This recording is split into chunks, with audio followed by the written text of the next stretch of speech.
Hello students, I welcome you all once again to this channel Prabhavi competition. अब मैं सबका स्वागत करता हूं दोस्तों, और आशा और उम्मीद करता हूं कि आप सभी बहुत अच्छे होंगे, तैयारी जम के कर रहे होंगे।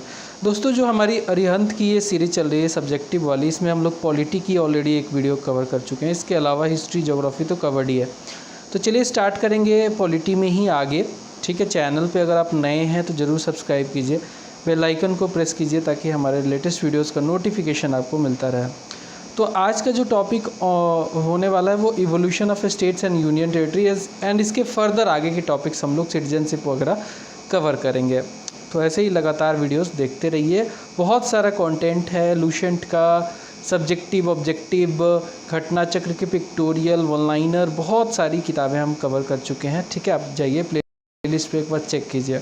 ब्लैक बुक एसएससी के लिए, इसके अलावा पिनैकल की बुक, सारी बुक्स हमने कवर कर रखी है। बहुत सारा कंटेंट आपको देखने को मिलेगा, वो भी मास्टर वीडियो के फॉर्म में। तो चलिए बात करें अगर हम evolution of states and union territory की, तो हमारे स्टेट्स जो हैं आज के डेट में जितने स्टेट हैं, शुरू में जब हमारा कॉन्स्टिट्यूशन बना था, कह सकते हैं कि हम जब आज़ाद हुए थे उस समय के हिसाब से इतने नहीं थे। बहुत सारे जो है अब ये इवॉल्व हुए हैं। तो इनका इवोल्यूशन कैसे हुआ है इसके बारे में जानेंगे।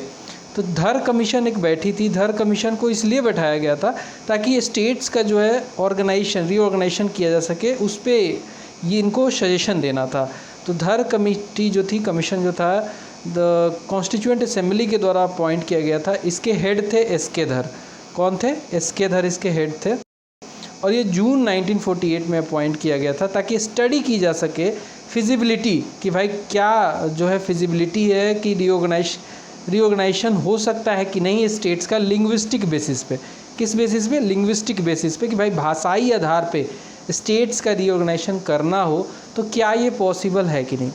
इस कमीशन ने सिरे से रिजेक्ट कर दिया, बिल्कुल मना ही कर दिया कि भाई लिंग्विस्टिक फॉर्मेशन नहीं हो सकता है, लिंग्विस्टिक यानी कि लैंग्वेज के बेसिस पे स्टेट्स का रीऑर्गेनाइजेशन नहीं हो सकता है। तो इन्होंने बिल्कुल ही सिरे से खारिज कर दिया था। फिर आया था जेवीपी कमेटी। जेवीपी में 3 लोग थे, जवाहरलाल नेहरू, सरदार वल्लभ भाई पटेल और पट्टाभी सिद्धारमैया। ये तीनों लोगों की एक ज्वाइंट कमेटी बनी थी और ये कमेटी कांग्रेस ने 1948 में अपॉइंट की थी। 3 मेंबर, जैसा कि मैंने बताया, इसमें मेंबर्स थे और इनको भी सेम जो है टास्क दिया गया था that to consider the recommendation of Dhar commission. Members were Jawaharlal Nehru, J for Jawaharlal Nehru, V for Vallabh Bhai Patel and P for Pattabhi Sitaramayya. ये तीनों थे। एंड इस कमेटी ने भी लैंग्वेज के बेसिस को रीऑर्गेनाइजेशन के लिए मना कर दिया, खारिज कर दिया। फिर आई थी फजल अली कमीशन। फजल अली कमीशन एक बहुत बड़ी कमीशन मानी जाती है क्योंकि इसने कुछ सजेशन दिए और उसको फॉलो भी किया गया। ठीक है, तो 1953 में गवर्नमेंट ने अपॉइंट किया 3 मेंबर स्टेट रीऑर्गेनाइजेशन कमीशन, जिसके चेयरमैन थे खुद फजल अली साहब। फजल अली साहब इसके चेयरमैन थे और इसमें बाकी 2 जो मेंबर थे वो थे के.एम. पन्नीकर साहब और एच.एन. कुंजरू साहब। ये 3 लोगों की ये मेंबरशिप वाली कमीशन बनी थी और इस कमीशन ने ब्रॉडली एक्सेप्ट किया कि भाई लैंग्वेज के बेसिस पे स्टेट्स का रीऑर्गेनाइजेशन हो सकता है और किया भी जाना चाहिए। बट इसने वन लैंग्वेज वन स्टेट की जो थियरी है कि भाई आंध्र प्रदेश में बस एक ही आंध्रा स्पीकिंग लोग रहेंगे, ऐसा इन्होंने रिजेक्ट कर दिया। वन स्टेट वन लैंग्वेज की theory, one language one state की थियरी इन्होंने रिजेक्ट किया। बोला ज़रूर कि भाई ज़रूर हो सकता है, भाषाई आधार पर स्टेट्स का रीऑर्गेनाइजेशन हो सकता है, बट ऐसा भी मत करो कि एक ही लैंग्वेज के लोग एक स्टेट में रहें। सो फजल अली कमीशन रिकमेंडेशन जो था वो ब्रॉडली एक्सेप्ट किया कि भाई स्टेट्स का रीऑर्गेनाइजेशन जो हो सकता है भाषाई आधार पे, और इसी आधार पे स्टेट्स रीऑर्गेनाइजेशन एक्ट पास हुआ 1956 में और 7वां कॉन्स्टिट्यूशनल अमेंडमेंट भी किया गया। क्योंकि देखिए, जब भी स्टेट्स का रीऑर्गेनाइजेशन होना है तो आपको कॉन्स्टिट्यूशनल अमेंडमेंट लाना है। तो इस वजह से 7वां कॉन्स्टिट्यूशनल अमेंडमेंट एक्ट आया था 1956 में, जिसके तहत स्टेट्स का रीऑर्गेनाइजेशन हो गया था। और इस रीऑर्गेनाइजेशन के तहत हमें टोटल 14 स्टेट्स मिले, 6 यूनियन टेरिटरीज मिले। ठीक है, 14 स्टेट मिले और 6 यूनियन टेरिटरी मिले और ये काम जो है हो गया था 1 नवंबर 1956 को। तो कुछ इस प्रकार से इवोल्यूशन हुआ है स्टेट्स एंड यूनियन टेरिटरी का। 1956 में बिल्कुल 14 स्टेट्स तो बन ही गए थे, साथ में 6 यूनियन टेरिटरी बने। कहानी मैंने बताई दी कि फजल अली कमीशन को ब्रॉडली एक्सेप्ट कर लिया गया था और उन्हीं के बातों के हिसाब से, उनके गाइडलाइंस के हिसाब से स्टेट्स का रिऑर्गेनाइजेशन हो गया था। ठीक है, 7वां संशोधन किया गया संविधान में। इन 1953 देखिए, भाषाई आधार पे पहला जो कोई स्टेट बना था, ये सवाल बार बार पूछा जाता है, वो बना था आंध्र प्रदेश से। एक थे पोट्टी सीतारामलू। ठीक है, इन्होंने आमरण अनशन कर दिया था कि भाई मैं तब तक खाना नहीं खाऊंगा, फूड नहीं लूँगा, भूख हड़ताल पे रहूँगा जब तक कि आप लोग क्रिएट नहीं करोगे भाषाई आधार पे आंध्र प्रदेश को। और इनकी मृत्यु भी हो गई। मृत्यु होने के बाद ये बात काफ़ी ज़्यादा जो है ज़ोर शोर पे फैल गई और फाइनली सरकार को जो है 1953 में आंध्र प्रदेश को पहला लिंग्विस्टिक स्टेट बनाना पड़ा था। 1960 में बॉम्बे जो है 2 भागों में बटा और गुजरात और महाराष्ट्र एग्जिस्टेंस में आए। ठीक है, 1960 में Bombay was bifurcated into Gujarat and Maharashtra, 2 state में ये बट गया। फिर 1963 में Nagaland was created as a separate state. ठीक है, 1963 में नागालैंड को एक सेपरेट स्टेट बनाया गया। और 1966 में हरियाणा को, जो कि पंजाब का प्लेन एरिया था, एंड चंडीगढ़ को, दोनों को, Haryana was created out of Punjab as a state के तौर पे हरियाणा क्रिएट हुआ, पंजाब से आउट हुआ। और खड़ी बोली बोलते हैं यहाँ पे लोग, पंजाबी नहीं बोलते हैं, तो इनको अलग किया गया। चंडीगढ़ को यूनियन टेरिटरी बना दिया गया 1966 में ही। ठीक है, पंजाब का फर्दर डिवीज़न हुआ, हरियाणा और चंडीगढ़ जो है यूनियन टेरिटरी के रूप में आ गए और ज्वाइंट कैपिटल बनाया गया था चंडीगढ़ को, हरियाणा और पंजाब का। फिर आता है 1970 में union territory of Himachal Pradesh का जो स्टेटस है वो यूटी से अपग्रेड करके, एलिवेट करके इसको स्टेट बना दिया गया। ठीक है, 1970 में जो union territory of Himachal Pradesh था उसका स्टेटस एलिवेट किया गया और उसे एक स्टेट का दर्जा दे दिया गया। 1976 में मणिपुर, त्रिपुरा और मेघालय तीनों एक साथ स्टेटहुड का दर्जा इनको दे दिया गया। ठीक है, 1971 में मणिपुर, त्रिपुरा और मेघालय को, तीनों को स्टेटहुड का दर्जा दिया गया। 1974 में सिक्किम जो कि एक छोग्याल डायनेस्टी यहाँ पे रूल करती थी, छोटा सा पार्ट था, पहले इसको एसोसिएट स्टेट बनाया गया था 1974 में। फाइनली इसे 36वां कॉन्स्टिट्यूशनल अमेंडमेंट एक्ट पास करके फुल फ्लेज्ड स्टेट भारतीय यूनियन का बना दिया गया 1975 में। और ये अमेंडमेंट याद रखिएगा, 36 कॉन्स्टिट्यूशनल अमेंडमेंट सिक्किम से रिलेटेड पूछा जाता है। 1987 में दोस्तों मिजोरम, अरुणाचल प्रदेश और गोवा ये स्टेट्स बन जाते हैं। ठीक है, 1987 में मिजोरम, अरुणाचल प्रदेश और गोवा ये तीनों स्टेट्स बन जाते हैं। और झारखंड, छत्तीसगढ़ की उत्पत्ति 2000 में, सन 2000 में होती है। 15 नवंबर को झारखंड अलग हो जाता है बिहार से। बिहार के जो है कह सकते हैं कि जो ट्राइबल एरिया था वो अलग हो जाता है बिहार से और झारखंड एक नया स्टेट बन जाता है। ऐसे ही होता है एमपी से, जो ट्राइबल एरिया है वो अलग होकर छत्तीसगढ़ बन जाता है और उत्तर प्रदेश से जो पहाड़ी एरिया है उत्तराखंड अलग हो जाता है। तो 3 स्टेट सन 2000 में एग्जिस्टेंस में आते हैं। और फाइनली 2 जून को 2014 को तेलंगाना को भी स्टेट बना दिया जाता है, जो कि काफ़ी लंबा मूवमेंट करने के बाद इनको तेलंगाना को स्टेट अलग कर दिया जाता है आंध्र प्रदेश से, विथ कैपिटल हैदराबाद। ठीक है, आंध्र प्रदेश का रिऑर्गेनाइजेशन होता है।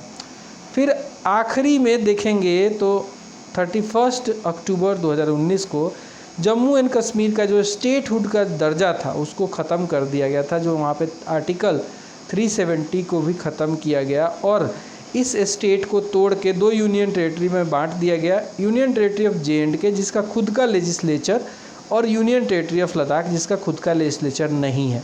ठीक है, इस तरीके से इन दोनों का भी एग्जिस्टेंस हो जाता है सन 2019 में 31 अक्टूबर को।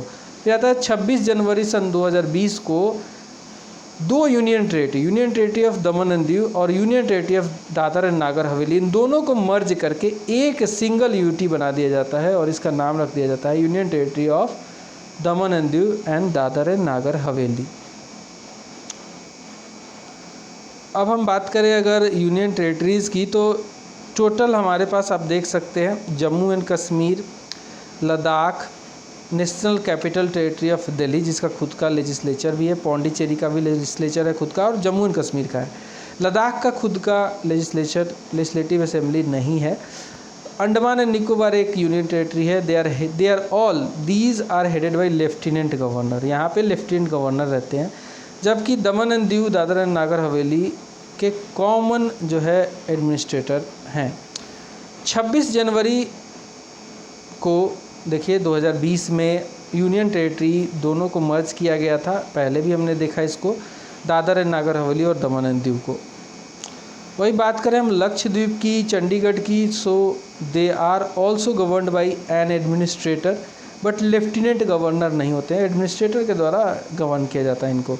लक्षद्वीप की राजधानी कावारती है।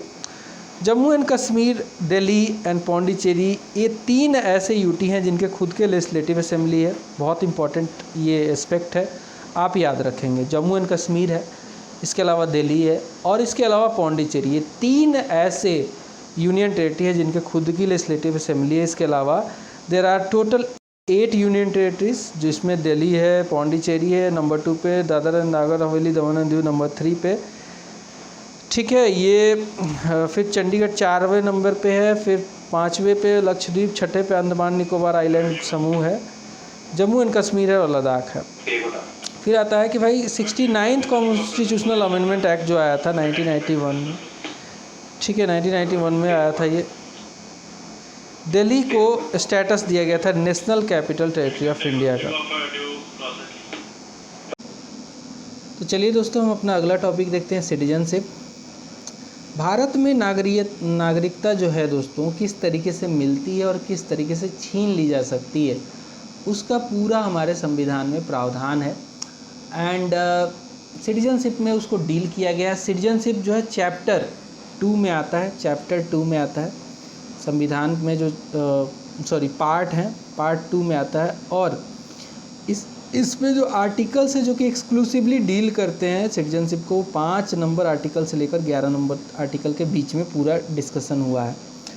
तो सिटीजनशिप हमारे यहाँ सिंगल सिटीजनशिप है, ऐसा नहीं है कि यूएसए के जैसा कि भाई स्टेट का सिटीजनशिप अलग मिलेगा और यूनियन का अलग मिलेगा, ऐसा नहीं है। तो इंडियन कॉन्स्टिट्यूशन जो है डील करता है सिटीजनशिप को बिटवीन आर्टिकल 5 से लेकर 11 के बीच में, और ये पार्ट जो है ये पार्ट 2 है। आर्टिकल 5 से लेकर 8 तक जो है ये डील करता है विद द सिटीजनशिप। कौन कौन सा है देख लीजिए। अगर कोई बंदा डोमिसाइल्ड है भारत का तो उसको कैसे सिटीजनशिप मिलेगा। अगर कोई बंदा, कोई पर्सन है माइग्रेट किया पाकिस्तान से तो उसको कैसे सिटीजनशिप मिलेगा। अगर कोई पर्सन है माइग्रेट किया पाकिस्तान को भारत से और बाद में वापस लौट आया है तो उसको सिटीजनशिप किस प्रकार से मिलेगा। और आखिरी जो है कि कोई पर्सन ऑफ इंडियन ओरिजिन है और भारत से बाहर रह रहा है, अब उसको चाहिए कि भाई मैं आ जाऊँ इंडिया में और इंडिया की नागरिकता लूँ, तो उसके लिए प्रावधान है। तो ये 5 से लेकर 6, 7 और 8 में ये चारों डील किए गए हैं, ठीक है। 5वां है person for domicile in India, जो भारत में रहते हैं। 6ठा है कि पर्सन जो कि भारत में आया है माइग्रेट होकर पाकिस्तान से। 7वां है person migrated to Pakistan but finally later on return कर गया वो भारत में, तो 7वां आर्टिकल उसके बारे में डील करता है। और 8वां है कि भाई कोई पर्सन है इंडियन ओरिजिन का, आउटसाइड इंडिया रह रहा है, अब उसको नागरिकता चाहिए भारत की, तो 8 नंबर आर्टिकल में प्रावधान है। अब देखिए एक्विजिशन कैसे कैसे हो सकता है सिटीजनशिप का, आपको कैसे सिटीजनशिप मिल सकता है उसके बारे में जानेंगे। तो कोई भी सिटीजन है अगर उसको एक्विजिशन मिलता है सिटीजनशिप का, यानी कि सिटीजन होता कौन है। So a citizen is a person who enjoy full membership of the country in which he lives. अब इस मेंबरशिप में बहुत सारे बेनिफिट हो सकते हैं, जैसे कि वोट करने का, चुनाव लड़ने का, इसके अलावा बाकी बहुत सारे जो फंडामेंटल राइट्स हैं उनको एंजॉय करने का। Indian constitution provides a single and uniform citizenship for the entire country. Unlike USA में क्या है कि मान लो वहाँ पे एक बंदा कोई फ्लोरिडा में रहता है, तो फ्लोरिडा स्टेट का वो सिटीजनशिप ले रखा है, साथ में वो ओवरऑल यूएसए का भी सिटीजनशिप ले रखा है, तो 2 डुअल सिटीजनशिप है। लेकिन भारत में ऐसा नहीं है। ऐसा नहीं है कि जो बिहारी है वो बिहार का सिटीजनशिप ले रखा है, सभी भारतीय हैं, एक ही सिटीजनशिप है, भारतीय बिहार में रहता है, उसका स्टेट है वो, डोमिसाइल है। So Indian constitution provides a single and uniform citizenship for entire country, कहीं के लिए भी देखेंगे पूरे भारत में तो सिंगल सिटीजनशिप चलता है। एंड द सिटीजनशिप एक्ट जो है 1955 ये पूरा प्रिस्क्राइब करता है कि कैसे एक्वायर कर सकता है कोई भी बंदा सिटीजनशिप को। हमें कहाँ से मिलता है, प्रावधान कहाँ से मिलता है कि भाई हम सिटीजनशिप ले सकते हैं, तो वो सिटीजनशिप एक्ट है 1955 में पास हुआ था और कई बार अमेंड हो चुका है ये। So it prescribes 5 way of acquiring citizenship, वो 5 जो तरीका है। नंबर 1 बर्थ, अगर आपका जन्म भारत में होता है तो आप डेफिनेटली आप अप्लाई कर सकते हैं। कुछ प्रावधान उसमें पहले अलग थे 1950 से लेकर 87 तक, बाद में कुछ चेंज हुए हैं, बट बर्थ पे आप ले सकते हो, ठीक है। डिसेंट, आप अगर आपके पेरेंट्स रह चुके हैं, डिसेंट हो, आप किसी के वंशज हो तो भारतीय के वंशज हो तो आपको मिल सकता है। तीसरा है रजिस्ट्रेशन, आप रजिस्टर कर सकते हो सिटीजनशिप के लिए। चौथा है नेचुरलाइजेशन, कि भाई एक प्रोसेस होता है नेचुरलाइजेशन को जानेंगे। फिर आता है कोई भारत सरकार मान लो कोई भी दूसरी की टेरिटरी, कोई भी टेरिटरी है उसे एक्वायर कर लेती है, तो वहाँ पे जैसे सिक्किम के लोगों को एक्वायर किया गया था, सिक्किम को एक्वायर किया गया था, तो वहाँ के लोगों को सिटीजनशिप कैसे मिलता है, इनकॉर्पोरेशन ऑफ टेरिटरी की वजह से मिलता है। तो टोटल ये 5 तरीके बताए गए हैं सिटीजनशिप पाने के, एक्वायर करने के, ठीक है। सबको एक एक करके देखेंगे। बाय बर्थ से कैसे मिलेगा, तो बाय बर्थ से कैसे मिलेगा भाई, every person born in India on और आफ्टर, देखिए ऑन और आफ्टर, या तो आप 26 जनवरी 1950 को ही जन्म हुआ था आपका, या फिर इसके बाद हुआ था, एंड बिफोर 1 जुलाई 1987, याद रखिएगा ये डेट, 26 जनवरी 1950 से लेकर 1 जुलाई 1987 के बीच में आपका जन्म हुआ है भारत में, तो आपको भारत का सिटीजनशिप माना जाएगा, सिटीजनशिप दिया जाएगा, इर्रेस्पेक्टिव ऑफ आपका नेशनलिटी कहीं का भी था, आपके पेरेंट का नेशनलिटी कहीं का भी था, ठीक है। मान लो कि अमेरिकन 2 आए और 1986 में भारत में आए और पैदा कर दिए बच्चा यहाँ पे, बच्चा पैदा हुआ, अब वो बच्चे के पास ये राइट है कि वो भारतीय नागरिकता ले सकता है। समझ में आई बात। तो नेशनलिटी चाहे जो पेरेंट्स की है कहीं की भी हो सकती थी, बट अगर जन्म बच्चे का होता है भारत में तो उससे दिया जाता था उस समय, इस पर्टिकुलर पीरियड के बीच में। बाद में इसमें चेंज कर दिया गया। The children of foreign diplomats posted in India and enemy aliens cannot acquire Indian citizenship by birth. अब देखिए ऐसा भी तो हो सकता है ना कि इंडिया में, भारत में बहुत सारे डिप्लोमेट्स रहते हैं फॉरेन कंट्रियों के, क्योंकि उनके जो है डिप्लोमेटिक रिलेशन है हमारे साथ।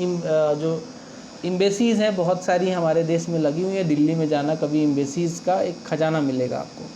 तो हो सकता है डिप्लोमेट काम कर रहे हैं फॉरेन कंट्रियों के, तो उनकी फैमिली भी रह रही है यहाँ पे, उनका बच्चा अगर हो जाए तो क्या दिया जाएगा, बाय बर्थ के हिसाब से उनको सिटीजनशिप नहीं दिया जाएगा।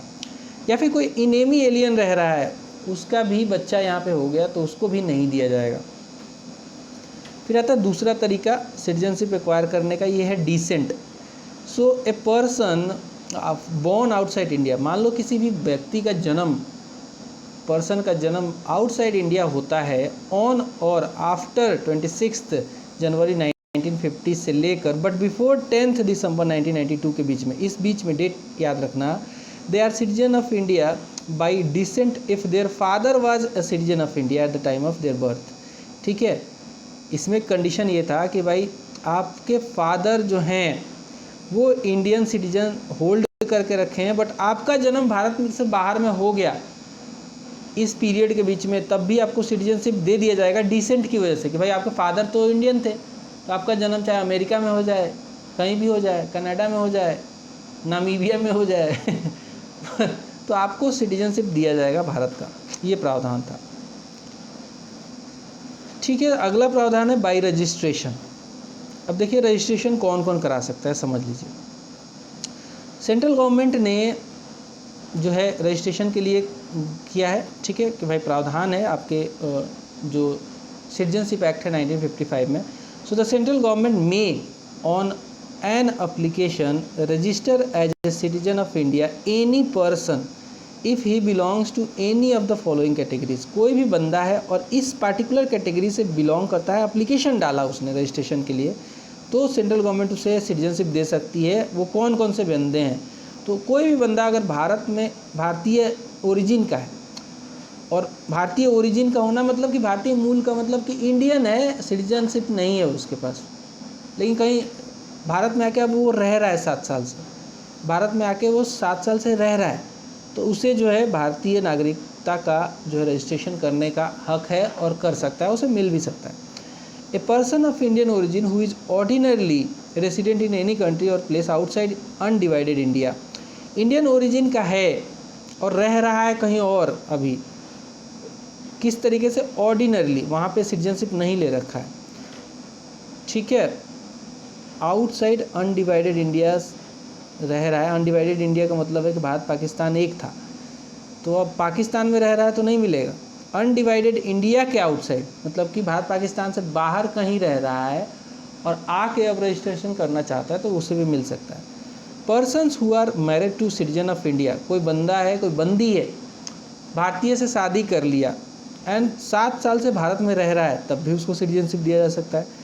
माइनर चिल्ड्रन जो होते हैं of the persons who are citizen of India, ठीक है, जो माइनर चिल्ड्रन होते हैं जिनकी उम्र 18 साल से कम है, माइनर है, तो वो भी अप्लाई कर सकते हैं अगर उनके पेरेंट्स जो हैं सिटीजन ऑफ इंडिया होल्ड करते हैं। ये हो गया तीसरा तरीका। चौथा तरीका है नेचुरलाइजेशन। नेचुरलाइजेशन एक प्रोसेस है जिसके तहत it can be acquired by foreigner also, foreigner भी नेचुरलाइजेशन से ले सकता है, लेकिन उसको ये देखना पड़ेगा कि भाई उसको 12 साल भारत में रहना पड़ेगा। नेचुरलाइजेशन से उसको तभी मिलेगा सिटीजनशिप अगर वो 12 साल से भारत में है, 12 साल से भारत में है तो नेचुरलाइजेशन से उसको मिल जाएगा सिटीजनशिप। अब आती है आखिरी कैटेगरी, वो है incorporation of territory. Foreign territory Bharat ने मिला लिया भारत में। If any new territory become a part of India, the government of India specifies the person of that territories to be the citizen of India. For example Pondicherry France की part थी शुरू में, 1962 में भारत ने इसको एक्वायर किया, फॉरेन टेरिटरी बन गया था पहले, हालांकि भारत का ही पार्ट था। पौंडीचेरी को फ्रेंच वालों ने कैप्चर कर लिया था 1962 में, हमने इसको फिर से मिलाया अपने तो यहाँ के सिटीजन जो है हमारे सिटीजन बन गए इनकॉर्पोरेशन ऑफ टेरिटरी की वजह से। अब ये तो हमने देखा एक्विजिशन कैसे कैसे हो सकता है, किन 5 तरीक़ों से जो है एक्वायर किया जा सकता है सिटीजनशिप को। अब लॉस भी हो सकता है। सिटीजनशिप अगर आपके पास है तो कुछ गलतियां करोगे या फिर कुछ प्रोसीजर है, आप छोड़ना चाहोगे तो सिटीजनशिप को भी त्याग सकते हो, या फिर आपने कुछ गलत सलत काम कर दिया, टर्मिनेट हो गया, तब भी आपका जो है सिटीजनशिप जा सकता है। सो द सिटीजनशिप एक्ट ही जो है 1955 वही प्रिस्क्राइब करता है 3 तरीके से आप सिटीजनशिप लूज कर सकते हो। नंबर 1, आप रिनंसिएट कर दो, आप अपने सिटीजनशिप को त्याग दो, भारतीय सिटीजनशिप को त्याग दो। If a person gives up his Indian citizenship, तो चला गया, ख़त्म हो गया भाई, सिटीजनशिप खुद ही छोड़ा तो गया, ख़त्म। दूसरा है बाई टर्मिनेशन, टर्मिनेट कर दिया गया। When an Indian citizen voluntarily acquires the citizenship of another country, तब टर्मिनेट होता है। मैं हूँ भारतीय सिटीजन और जाके शादी कर लिया नामीबिया में नहीं, चलो नामीबिया की नागरिकता ले ली मैंने, एक बात कह रहा हूँ जो कि मैं कभी नहीं करने वाला हूँ, तो वहाँ पे मैंने अगर नागरिकता ले ली तो मेरी नागरिकता जो है भारत की वो चली जाएगी, टर्मिनेट हो जाएगी। अगला आता है बाई डिप्राइवेशन। डिप्राइवेशन के थ्रू भी जो है आपका सिटीजनशिप जा सकता है। डिप्राइवेशन कब होता है?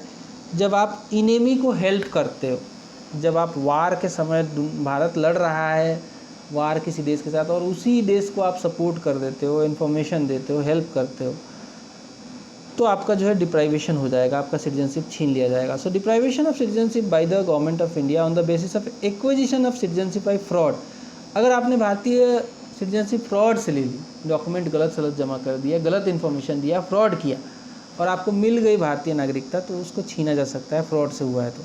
या फिर आप हेल्प कर रहे हो इनेमी को ड्यूरिंग द वार और being disloyal to the constitution, आप कॉन्स्टिट्यूशन को सुप्रीम मानते ही नहीं हो, उसकी प्रावधानों को फॉलो नहीं करते, कहते हो कि बट मैं नहीं मानता, तो भी आपका छीन लिया जाएगा। अब आता है ओवरसीज सिटीजन ऑफ इंडिया, देख लेते हैं।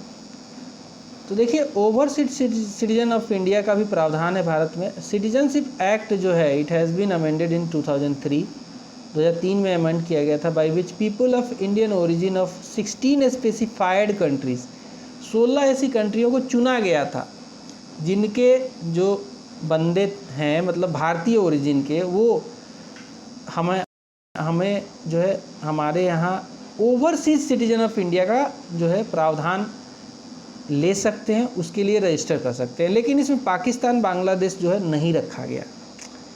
16 ऐसी कंट्रियाँ लेकिन उसमें पाकिस्तान और बांग्लादेश नहीं है। तो OCI जो है, OCI एक स्कीम है। OCI overseas citizen of India are entitled to some benefits like multiple entry कर सकते हैं भारत में, कई बार आ सकते हैं, जा सकते हैं। मल्टीपर्पस लाइफ लॉन्ग वीज़ा मिल सकता है उनको। They can live and work in India और देयर कंट्री ऑफ नेचुरलाइजेशन, ठीक है, भारत में रह सकते हैं, भारत में काम कर सकते हैं। They are not entitled to hold constitutional post, president नहीं बन सकते, PM नहीं बन सकते, कोई सा भी कॉन्स्टिट्यूशनल पोस्ट नहीं होल्ड कर सकते। एंड एम्प्लॉयमेंट गवर्नमेंट की वो नहीं ले सकते, एंड उनको वोटिंग का भी राइट नहीं रहेगा। तो लिमिटेड राइट्स हैं, बहुत सारे राइट्स नहीं दिए गए हैं। All persons of Indian origin जो PIO हैं, card holder, PIO card holder भी एक स्कीम था, उसको मर्ज कर दिया गया OCI के साथ, ओवरसीज सिटीजन ऑफ इंडिया के साथ जो है मर्ज कर दिया गया 9 जनवरी 2015 के दिन से, विथ इफेक्ट फ्रॉम 9 जनवरी 2015 से इसको कर दिया गया। अब आता है सिटीजनशिप अमेंडमेंट एक्ट जो कि 2019 में आया था, जो कि काफ़ी बवाल कटा था, इस पर बहुत सारा मूवमेंट हुआ। तो सिटीजनशिप अमेंडमेंट एक्ट 2019 में आया, इसने अमेंड किया सिटीजनशिप एक्ट 1955 को। The amendment act provides that Hindus, अब याद रखिएगा यहाँ पे Hindu, Sikh, Buddhist, Jain, Parsi and Christian, इसमें मुस्लिम नहीं है, तो मुस्लिम लोगों ने काफ़ी विरोध किया। The amendment act provides that Hindus, Sikh, Buddhist, Jain, Parsi and Christian जो कि रह रहे हैं अफ़गानिस्तान में, बांग्लादेश में या पाकिस्तान में रह रहे थे, हु इंटर्ड इंडिया ऑन और बिफोर 31 दिसंबर 2014, भारत में अब आ गए हैं वो 2031 या फिर उससे पहले, will not be treated as illegal migrant and will be eligible for grant of citizenship, इनको सिटीजनशिप दिया जाएगा। It also reduces the period of naturalization for such group of person from 11 years to 5 year, 11 years की जगह पे 5 साल का naturalisation का process इनके लिए कर दिया गया। तो इसमें मुस्लिम का नाम नहीं था, तो मुस्लिम लोगों ने काफ़ी विरोध किया। खैर, यहाँ पे सिटीजनशिप खत्म होता है। अगला टॉपिक होगा फंडामेंटल राइट्स।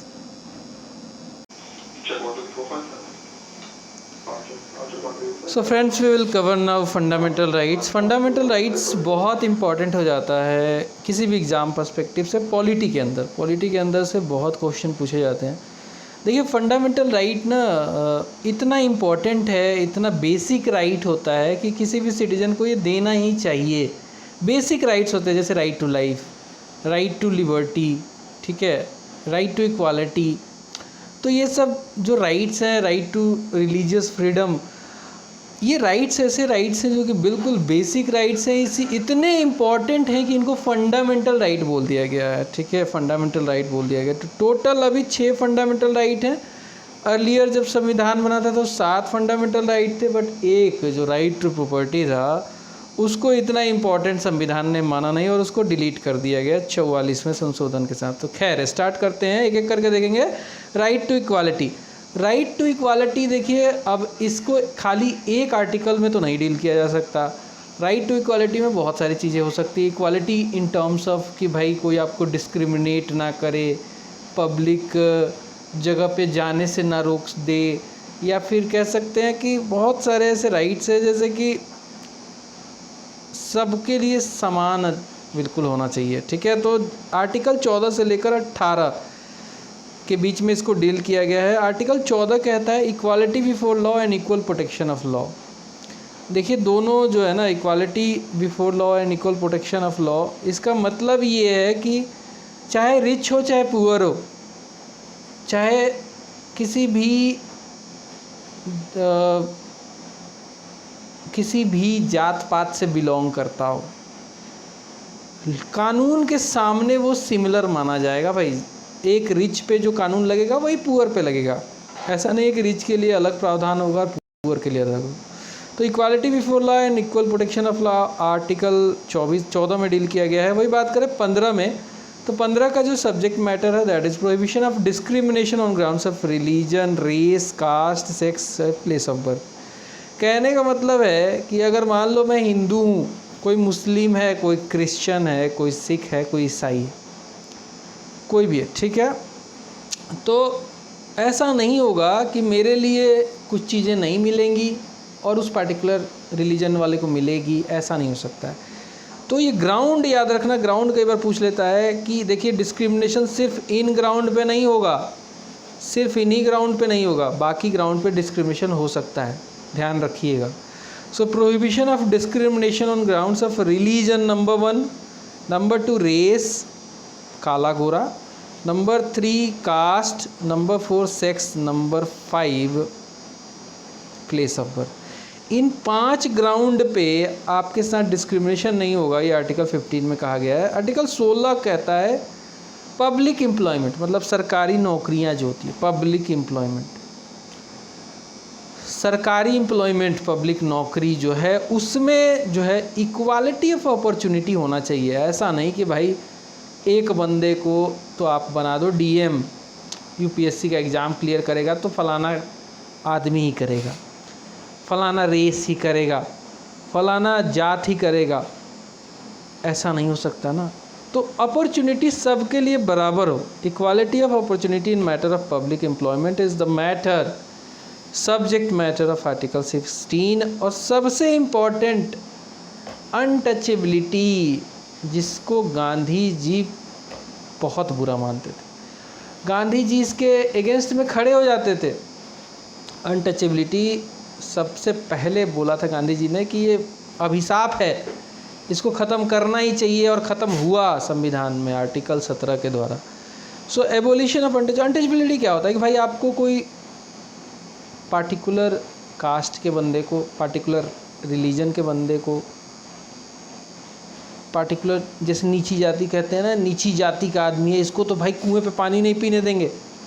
हालांकि हिडन फॉर्म में अभी भी चल रही हैं चीज़ें, पूरा तो ख़त्म नहीं हुआ होगा, लेकिन संविधान में कानूनन तौर पे ख़त्म हो, एबोलिशन हो चुका है अनटचेबिलिटी। कोई आपको रोक नहीं सकता है मंदिर में जाने से, कोई कुएं के पानी में जाने से, पब्लिक पार्क में जाने से नहीं रोक सकता है।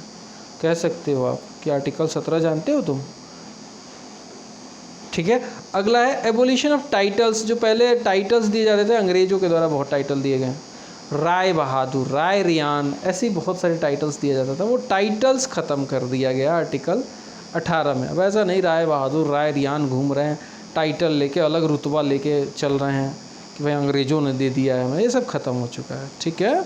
तो ये राइट टू इक्वालिटी में आ गया। अब आता है अगला राइट हमारा है right to freedom. Right to freedom again बहुत इंपॉर्टेंट है। फ्रीडम नहीं है तो ज़िंदगी में तमाम बंदिशें हो सकती हैं। आपको कोई बोलने ना दे, मान लो आप कुछ बोलने जा रहे हो, बोला चुप, नहीं बोलेगा तू, एक्सप्रेस नहीं करेगा, सरकार आपको रोक दे, मान लो कोई प्राइवेट बंदा रोक दे आपको, तो अच्छी बात नहीं है। कोई आपका मूवमेंट रोक दे, कोई बोले कि इस जगह से यहाँ से वहाँ दूर जाना नहीं है तुम्हें, ठीक है, कोई प्रोफेशन आपका रोक दे, तो फ्रीडम होना चाहिए। और ये आर्टिकल 19 से लेकर 22 के बीच में डील किया गया है।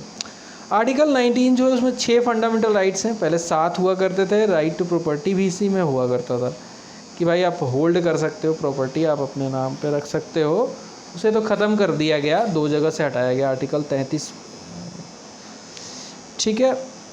तो आर्टिकल जो है article 19 of the constitution guarantees 6 fundamental rights and freedoms to citizen of India, जिसमें आता है फ्रीडम ऑफ नंबर 1 जो 6 में से देखो आर्टिकल 19 में जो 6 हैं उनमें नंबर 1 है freedom of speech and expression, कि भाई आप बात करने की खुली आज़ादी है, आप अपने आप को खुले तरीके से एक्सप्रेस करो। वो एक्सप्रेशन इसका मतलब ये नहीं कि कुछ भी बोल दो, किसी को हर्ट नहीं करना है, सही चीज़ को गलत ठहराने की कोशिश ना कीजिए, मतलब एक्सप्रेस करो।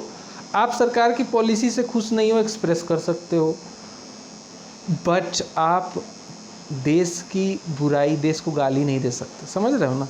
तो एक्सप्रेशन किसी को हर्ट नहीं कर सकते। बोलने के तौर पे आप किसी को, मैं कहूँ मुझे तो बोलने का अधिकार है, एक्सप्रेस करने का अधिकार है, मैं सीधा बोल दूँ फलाना तो MC है मतलब कुछ भी गाली दे दूँ मैं, तो वो नहीं है। Freedom of speech and expression number 1। Number 2 है to assemble peacefully without arms.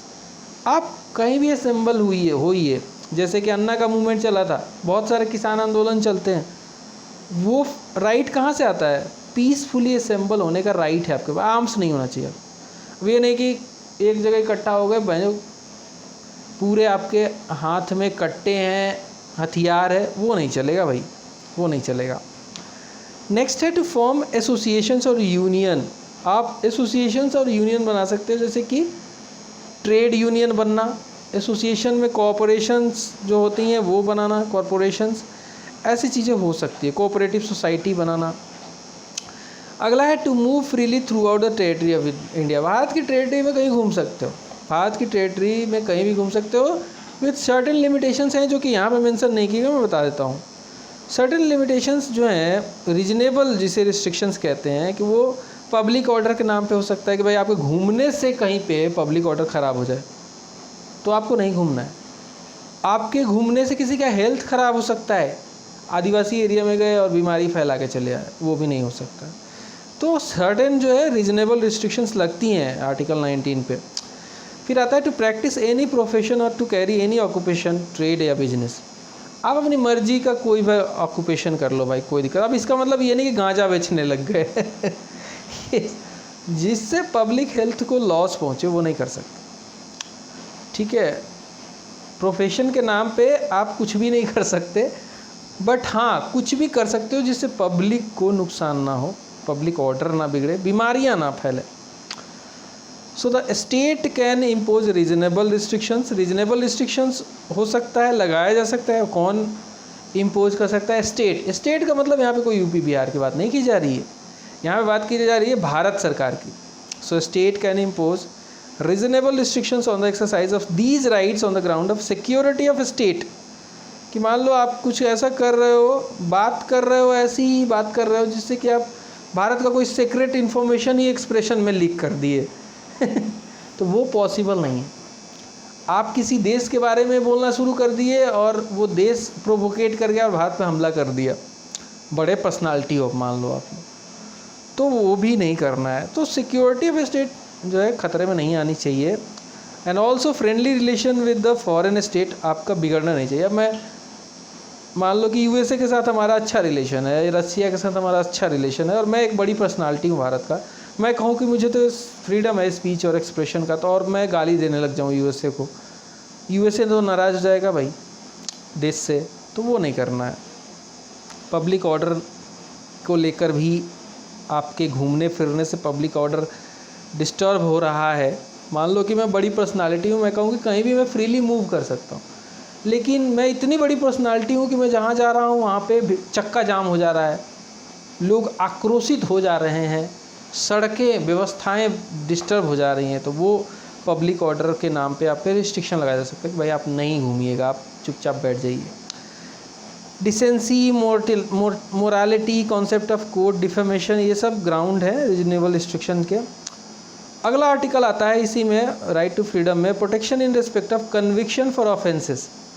अब मान लीजिए किसी चीज़ के लिए आपको अपराधी साबित किया जाना है, आप कॉन्विक्ट हो, तो आपके कुछ राइट्स हैं, जैसे कि आपको पूरी वो सुविधा देना कि आप अपना केस प्रोजेक्ट कर सको, लीगल आपको एडवाइज़र मिलना चाहिए, अगर आपको अरेस्ट किया जा रहा है तो आपको कॉल करने की सुविधा दी जाएगी कि भाई बता दो कि मुझे अरेस्ट किया जा रहा है, अपने रिलेटिव को, किसी को। अगर आपको अरेस्ट कर लिया गया तो विदिन अगले 24 आवर के अंदर मजिस्ट्रेट के सामने आपको पेश करना होता है। तो वो सब आपके जो राइट्स हैं वो protection in respect of conviction for offences article 20 में आता है। फिर आता है आर्टिकल 21, सबसे इम्पोर्टेंट राइट मानता हूँ, क्योंकि ये राइट खुद में बहुत बड़ी राइट है।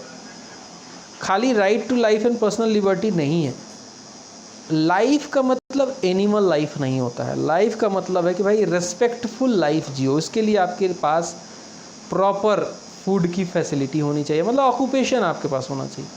Right to electricity, right to sleep, right to eat, right to rest, बहुत सारी चीज़ें जो कि पार्ट हैं लाइफ एंड पर्सनल लिबर्टी के। इसमें बहुत सारे राइट्स हैं। आर्टिकल 21 में ये आता है।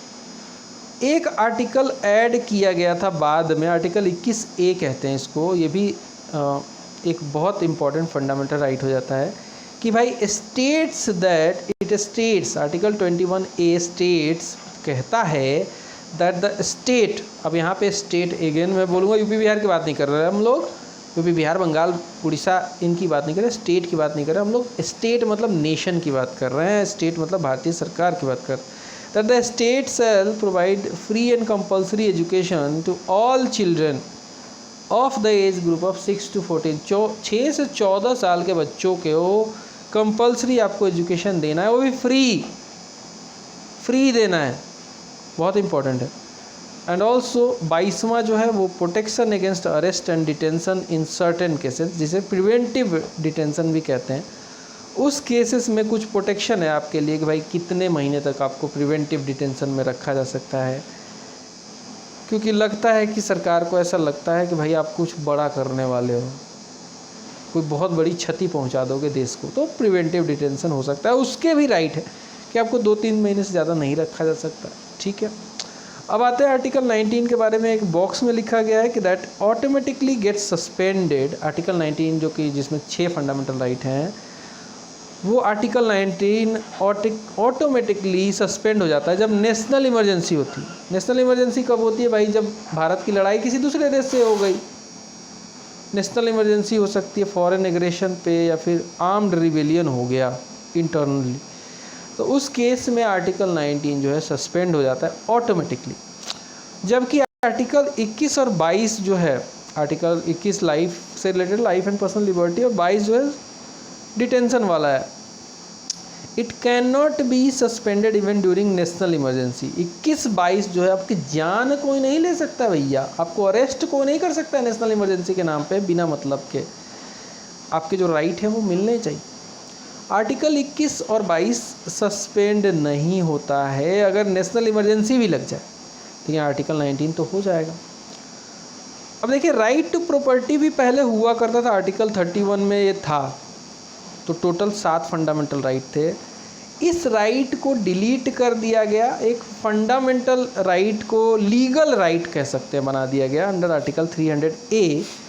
44वां संशोधन करके, 44वां संशोधन एक बहुत अच्छा संशोधन मैं मानता हूँ, जिसमें बहुत सारे 42वें संशोधन जो कि इंदिरा सरकार ने करवाया था, जिसे मिनी कॉन्स्टिट्यूशन भी कहते हैं, उसको चेंज किया गया था 44वें संशोधन में। और 44वें संशोधन में ही राइट टू प्रॉपर्टी को ख़त्म कर दिया गया था कि भाई राइट टू प्रॉपर्टी कोई फंडामेंटल राइट नहीं होगी, प्रोसीजर से, लॉ से आपका प्रॉपर्टी छीना जा सकता है। यही तो मतलब है कि प्रोसीजर से, लॉ से आपका राइट टू प्रॉपर्टी, आपकी प्रॉपर्टी छीनी जा सकती है, लेकिन कंपनसेशन देती है सरकार। तो आर्टिकल 300A में इसे एक लीगल राइट अभी बना दिया गया है। 2 राइट हमने बात कर दी, right to equality and right to freedom. अगली जो राइट है वो है राइट अगेंस्ट एक्सप्लॉयटेशन। 2 ही इसमें आर्टिकल है। राइट अगेंस्ट एक्सप्लॉयटेशन में 2 आर्टिकल है, बट बहुत इंपॉर्टेंट है। आर्टिकल 23 कहता है दैट ह्यूमन ट्रैफिकिंग नहीं कर सकता है। ह्यूमन ट्रैफिकिंग का मतलब है कि भाई खरीद बेच, इंसानों की खरीद बिक्री नहीं हो सकती। Prohibition of trafficking in human being and forced labour, ज़बरदस्ती लेबर आप किसी से नहीं करा सकते, बंधुआ मजदूर बना के बिना पैसे के काम तो करा ही नहीं सकते आप। फोर्स्ड लेबर नहीं हो सकता है, जो पहले हुआ करता था। हमारे सोसाइटी में बहुत सारे इल्स थे, बहुत सारी प्रॉब्लम्स थी, फोर्स लेबर कराया जाता था, पैसे भी नहीं दिए जाते थे, जूते भी मारा जाता था। तो वो सब ख़त्म हो गया भैया, कानूनन तौर से जाग जाओ, ठीक है। आर्टिकल 23 कहता है। आर्टिकल 24 जो है बच्चों से रिलेटेड है कि भाई आप कोई भी फैक्ट्री हो, वहाँ पे 14 साल से नीचे के बच्चों को तो एम्प्लॉय कर ही नहीं सकते, चाहे हजार्डस हो या ना हो। अब तो बढ़ा के 18 तक कर दिया गया है, तो prohibition of employment of children in factories etcetera article 24 में लिखा गया है। 3 राइट देख लिए। चौथा राइट आता है right to freedom of religion, कि भाई मुझे कोई फोर्स करेगा क्या कि मुझे हिंदू बनना है कि मुस्लिम बनना है कि क्या बनना है, नहीं, मैं अपने रिलीजन को खुद चुन सकता हूँ। इसमें 3 नहीं 4 आर्टिकल हैं, 25 से लेकर 28, 25, 26, 27, 28, जो कि डिफरेंट एस्पेक्ट को डील करते हैं। नंबर 1 25 नंबर देख लीजिए, फ्रीडम ऑफ कंसाइंस। कंसाइंस का मतलब होता है कि मैं अपने विवेक के हिसाब से, मैं अपनी चेतना के हिसाब से मैं अपना धर्म चुन सकता हूँ, फ्री प्रोफेशन कर सकता हूँ, प्रैक्टिस कर सकता हूँ, प्रोपोगेट कर सकता हूँ रिलीजन का। Freedom of conscience and free profession, practice and propagation, मतलब प्रोपोगेट करना कि मैं अपने धर्म का प्रचार भी कर सकता हूँ, बट इसका मतलब ये नहीं कि फोर्स कन्वर्जन करूँगा, मैं प्रचार करूँगा, किसी को पसंद आया जुड़ सकता है भाई, कन्वर्ट कर सकता है अपने आप को। कोई भी हिंदू मुस्लिम को कन्वर्ट करके मुस्लिम नहीं बना सकता ज़बरदस्ती। हाँ, हम प्रोपोगेट कर सकते हैं हमारे धर्म में ये खास बात है, ये बात है, वो बात है, इतनी अच्छी चीज़ें हैं, किसी को पसंद आए तो आ जाओ भाई। आर्टिकल 25 कहता है कि भाई हम कंसाइंस को चुन सकते हैं, फ्री प्रोफेशन कर सकते हैं, practice and propagation of religion कर सकते हैं, किसी का जोर शोर नहीं है। फिर आता है 26 freedom to manage religious affair, हम अपने रिलीजियस अफेयर को मैनेज कर सकते हैं। 26 नंबर में कहता है कि भाई हमें पूजा करना है, मान लो हमारे धर्म में कहता है कि हम पूजा पाठ करेंगे, शिवरात्रि आएगी तो ये करेंगे, वो करेंगे, तमाम सेलिब्रेशन होता है, पूजा पाठ होता है। वैसे ही मुस्लिमों में, सिखों में अपना अपना उनका जो है मैनेज करने का तरीका है रिलीजियस अफेयर्स को, वो कर सकते हैं। आर्टिकल 26 कहता है। लेकिन ये जो है सर्टन रिस्ट्रिक्शंस हैं इसके ऊपर कि भाई आप रिलीजियस अफेयर में करने के चक्कर में ये नहीं, सरकार का कुछ थोड़ा सा रिस्ट्रिक्शन है कि भाई आप पशु बलि नहीं दे सकते, ह्यूमन बलि नहीं दे सकते, नुकसान पब्लिक ऑर्डर को ना कर दो आप। फिर आता है freedom as to payment of taxes for promotion of any particular religion, मैं अपने रिलीजन का या फिर कोई भी बंदा अपने रिलीजन का प्रमोशन कर रहा है तो सरकार क्या टैक्स मांग लेगी उससे? नहीं, ये प्रोहिबिटेड है आर्टिकल 27 में। ऐसा तो नहीं बोल देगी ना कि तुमने हिंदू धर्म का प्रचार किया है तुम्हें टैक्स देना पड़ेगा, बिल्कुल नहीं। ऐसा भी नहीं बोला जा सकता कि मुस्लिम आपने इस्लाम का प्रचार किया है आपको टैक्स देना पड़ेगा, प्रचार प्रसार के लिए कोई टैक्स नहीं है भाई। 28 number, freedom from attendance at religious instructions or religious worship in certain educational institution. बहुत सारे ऐसे एजुकेशनल इंस्टीट्यूशंस होते हैं जैसे कि मिशनरीज हैं, जैसे कि मदरसाज हैं, जैसे कि और भी बहुत सारी हो सकती हैं। वहाँ पे हो सकता है कि कुछ ऐसी जगह है, कुछ ऐसा इंस्टीट्यूशन है जहाँ पे हर तरीके के लोग हैं, हिंदू भी पढ़ रहा है, मुस्लिम भी पढ़ रहा है, तो क्या वहाँ पे कोई रिलीजियस इंस्ट्रक्शन को या फिर वर्शिप को अटेंड करने के लिए, मान लो कि हिंदू मुस्लिम को ये मान लो अपना रिलीजियस वर्शिप कर रहा है तो हिंदू को फोर्स कर सकता है क्या? वो नहीं। वैसे ही हिंदू भी नहीं कर सकता मुस्लिम को, भाई इससे फ्रीडम है कि भाई मैं नहीं करता, भाई आप बोल सकते हो एजुकेशनल इंस्टीट्यूशन में this is religious worship and I am from different religion, I don't want to join it and I have a fundamental right under article 28। ठीक बात हो गई। अब हमने देख लिया ये भी। अगला जो फंडामेंटल राइट है वो कल्चरल एंड एजुकेशनल राइट्स है, जो कि आर्टिकल 29 और 30 में डील किया गया है। कल्चरल एंड एजुकेशनल राइट्स जो कि आर्टिकल 29 और 30 में डील किया गया है, बहुत इंपॉर्टेंट है। Cultural and educational rights minorities के लिए ये राइट्स हैं basically. Protection of language, script and culture of minorities article 29 में लिखा गया है। देखो दोस्तों, माइनॉरिटी का डिफिनीशन संविधान में कहीं नहीं मिलेगा कि who will be the minority, क्या क्राइटेरिया है, कितने लोग होंगे तो माइनॉरिटी हो जाएगा, क्या कहीं नहीं है, मेंशन नहीं है, बस माइनॉरिटी वर्ड लिख दिया गया है। तो ये लूप होल में आता है संविधान में कि क्रिटिकल चीज़ें बहुत सारी जो है संविधान में एक्सप्लेन नहीं की गई हैं, जैसे कि माइनॉरिटी। खैर, प्रोटेक्शन ऑफ लैंग्वेज, माइनॉरिटीज़ की लैंग्वेज बहुत इंपॉर्टेंट होती है। अगर उनकी लैंग्वेज ही चेंज होने लगेगी तो माइनॉरिटी तो है उसको अपना औचित्य खो देगा।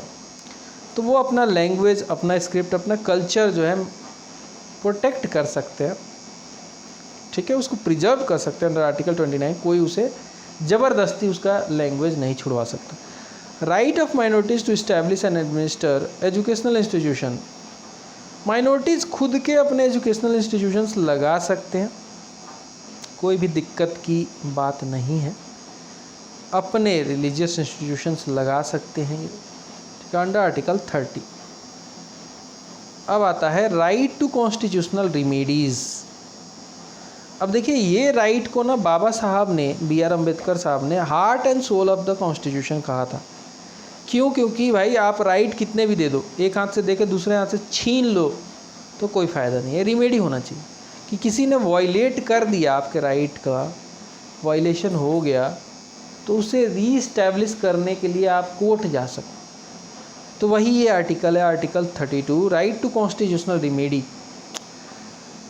Right to move to supreme court under article 32, जो कि राइट टू कॉन्स्टिट्यूशनल रेमेडी है, एंड आर्टिकल 226 हाई कोर्ट में भी जा सकते हो। आपका फंडामेंटल राइट अगर हनन होता है तो आर्टिकल 226 के तहत आप हाई कोर्ट में भी जा सकते हो, सुप्रीम कोर्ट में तो जा ही सकते हो, कोई नहीं रोक सकता। लेकिन जनरल गाइडलाइंस होता है सुप्रीम कोर्ट का कि भाई इतना काम है हमारे पास, हाई कोर्ट चले जाओ, वहाँ करा लो। और ठीक बात भी है। Termed it was termed by B.R. Ambedkar as the heart and soul of constitution. हमने पढ़ लिया था इसको। The supreme court and high court have the power to issue writs. Writs जो होती हैं जिसमें habeas corpus, mandamus, quo warranto, certiorari, prohibition जैसी जो है रिट्स हैं वो जारी की जाती है under article 32 by supreme court and article 226 by high court. ये रिट जारी करके जो वायलेशन होता है ना फंडामेंटल राइट का, उसको रीस्टोर किया जाता है, ठीक है। तो supreme court has ruled that article 32 is the basic feature, hence can not be taken away through the amendment. Amendment करके आप इसको ख़त्म नहीं कर सकते, आर्टिकल 32 को ख़त्म नहीं कर सकते, क्योंकि बेसिक फीचर में माना जाता है, बेसिक फीचर है ये कॉन्स्टिट्यूशन का। और हम जानते हैं कि केशवानंदा भारती केस एक हुआ था 1973 में, तो उस समय बोला गया था कि संविधान का संशोधन हो सकता है subject to basic feature of the constitution, कि भाई आप बेसिक चीज़ों को संविधान के अमेंड नहीं कर सकते। जैसे कि हम एक parliamentary form of governance follow करते हैं, उसको नहीं किया जा सकता है। हम एक डेमोक्रेसी हैं, उसको चेंज नहीं किया जा सकता। हमारे फंडामेंटल राइट हैं, उसको नहीं छीना जा सकता। तो बेसिक फीचर। अब हम देख लेंगे एक बार अपने जो हमने बात किए थे रिट्स के बारे में। तो चलिए आगे हम डिस्कस करेंगे जो रिट्स जारी किए जाते हैं सुप्रीम कोर्ट के द्वारा under article 32 and high court के द्वारा जारी किए जाते हैं यही सेम रिट्स अंडर आर्टिकल 226। इसके बारे में जानते हैं। ये रिट्स इसलिए जारी किए जाते हैं ताकि जो भी फंडामेंटल राइट्स का हनन होता है उसको उसके अगेंस्ट में जारी किए जाते हैं ताकि उसको रीस्टोर किया जा सके। तो जब ये एक रिट है हैबियस कॉर्पस, ये जारी किया जाता है, तो सबसे पहले इसका मतलब जानने की कोशिश करते हैं क्या होता है। हैबियस कॉर्पस का मतलब होता है to have the body of. To have the body of इसका मतलब होता है, ठीक है, यानी कि अगर कोई आपको प्राइवेटली या फिर कोई पब्लिकली, आपको पब्लिक अथॉरिटी या फिर कोई प्राइवेट पर्सन आपको अरेस्ट कर लेता है, आपको डिटेन कर लेता है अनलॉफुली, तो सुप्रीम कोर्ट या हाई कोर्ट जब ये जारी करती है हैबियस कॉर्पस, इसका मतलब कि कोर्ट चाहती है कि उसके पास वो बॉडी आए जिसको भी अरेस्ट किया गया है। तो इसका मतलब होता है कि you may have the body, या फिर to have the body of बोलते हैं। एंड इसका इंटेंडेड पर्पस होता है to release a person who has been detained unlawfully whether in prison or in private custody, ठीक है। प्रिजन का मतलब है पब्लिकली आपको अरेस्ट किया गया है, सरकार मतलब पुलिस अथॉरिटी ने अरेस्ट किया है, या फिर प्राइवेट कस्टडी में भी अगर आपको रखा गया है तो भी हैबियस कॉर्पस जारी करके आपको छुड़ाया जा सकता है, या फिर मतलब अनलॉफुली किया गया है तो ये आपको रीस्टोर किया जा सकता है। मैंडामस, नेक्स्ट आता है मैंडामस। इसका मतलब होता है वी कमांड, ठीक है। मैंडामस का मतलब होता है वी कमांड, और इसका इंटेंडेड पर्पस जो होता है to secure the performance of public duties by lower court, tribunal और पब्लिक अथॉरिटी। मैंडामस जब भी जारी होता है तो उस समय इसका मतलब होता है कि काम कर लो, मतलब जब भी सुप्रीम कोर्ट या हाई कोर्ट इसे जारी करती है तो लोअर कोर्ट्स को या फिर पब्लिक अथॉरिटी को वो बोलती है कि भाई हम कमांड करते तुम्हें और हम आदेश दे रहे हैं कि ये तुम अपना ना पब्लिक ड्यूटी कर लो, ठीक है, पब्लिक ड्यूटी कर लो, तुम नहीं कर रहे हो। तो मैंडामस वी कमांड, इसका मतलब and to secure the performance of public duties by lower court, tribunal और पब्लिक अथॉरिटीज़ का मतलब होता है। फिर आता है सर्टियरी। सर्टियरी जब जारी होता है तो इसका मतलब होता है टू बी सर्टिफाइड। सर्टियरी जब जारी होता है तो इसका मतलब होता है टू बी सर्टिफाइड। एंड इसका इंटेंडेड पर्पस जो होता है that is to quash the order already passed by an inferior court, tribunal और क्वासी जुडिशियल अथॉरिटी।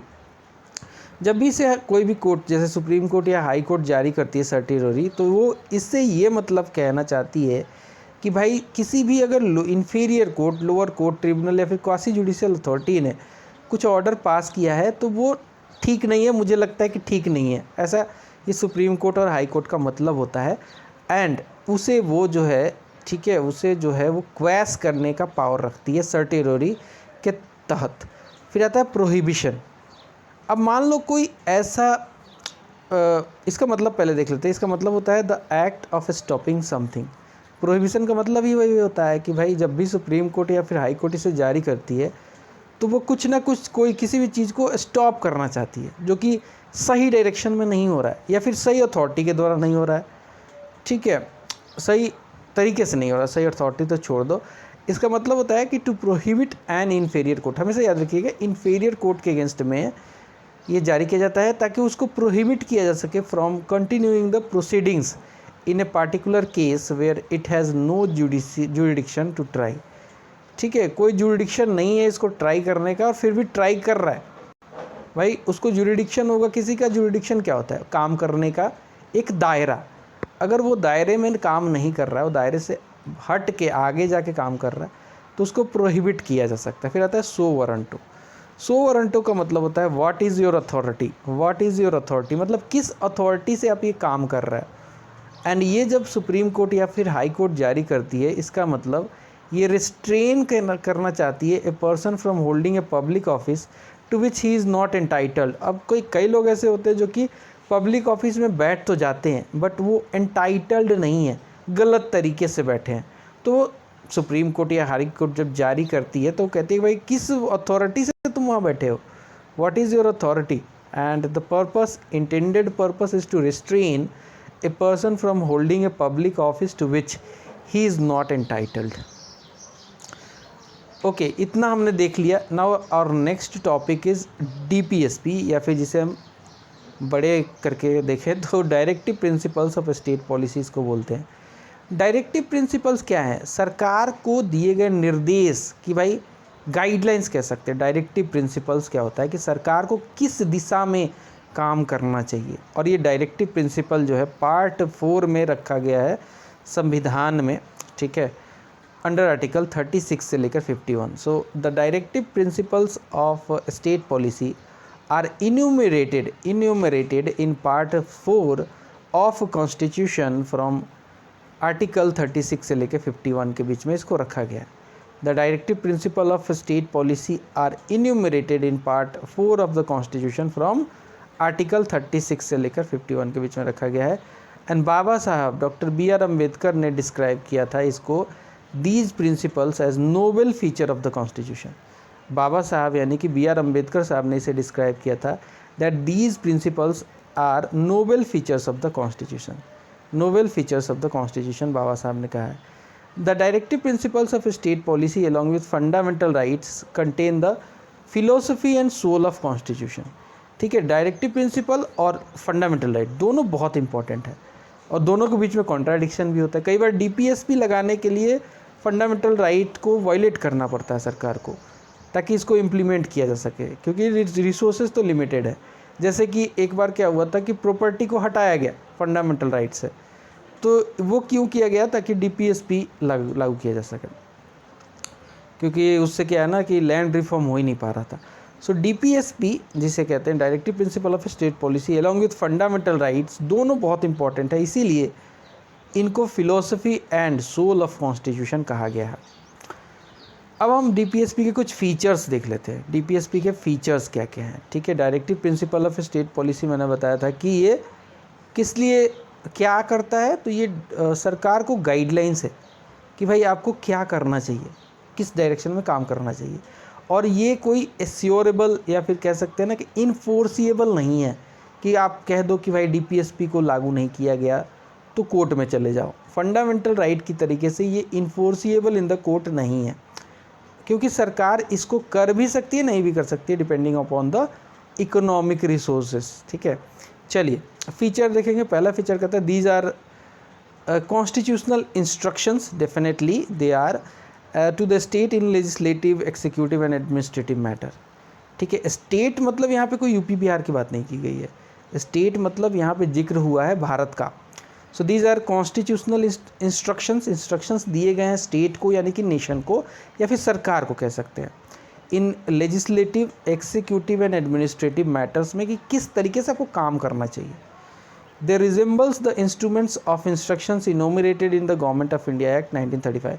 तो उस समय के जो वायसराय होते थे उनको कुछ इंस्ट्रूमेंट ऑफ इंस्ट्रक्शन दिया गया था 1935 के एक्ट के तहत कि भाई आपको किस डायरेक्शन में काम करना चाहिए। तो सेम रिजेंबल करता है, उसी के जैसा है ये, और समहाउ उसी से कॉपी किया गया है। So they resembles the instruments of instructions enumerated in the government of India act of 1935। They promotes social and economic democracy. ये क्या प्रमोट करते हैं, ये सोशल और इकोनॉमिक डेमोक्रेसी को प्रमोट करते हैं, पॉलिटिकल नहीं कहेंगे। And they embody the concept of welfare state. Welfare state का मतलब है कि नेशन उस तरीके से काम करेगी कि भाई सभी को समाज में, चाहे ऊंचा वर्ग हो, नीचा वर्ग हो, रिच हो, पुअर हो, गोरा हो, काला हो, सबका वेलफेयर हो सके, वेलफेयर स्टेट बनाया जा सके। मतलब कि स्टेट उस तरीके से काम करे कि सोसाइटी में सबको वो वेलफेयर प्रोवाइड कर सके, ठीक है। इसके लिए डीपीएसपी लाया गया था। So these are fundamental in the governance of the country. बिल्कुल इसी के मद्देनज़र, इसी को देखते हुए गवर्नेंस किया जाता है भारत में, हमारे देश में। So these are fundamental in the governance of the country, they are non justiciable. जैसा कि मैंने शुरू में बताया था कि इसको इन्फोर्सिएबल भी नहीं है, जस्टिसिएबल भी नहीं है। मतलब इसको लेके आप सुप्रीम कोर्ट, हाई कोर्ट नहीं जा सकते कि मेरा डीपीएसपी वॉयलेट हो गया, मुझे डीपीएसपी में ये मिलना चाहिए था, नहीं मिला। ये जस्टिसिएबल नहीं है, बिकॉज इकोनॉमिक थिंग्स ऐसी थिंग्स होती हैं जो कि आपको डिपेंड करती हैं मिलेगी कि नहीं रिसोर्सेज के ऊपर, और रिसोर्सेज आर लिमिटेड, तो जस्टिसिएबल इसको बनाया नहीं जा सकता।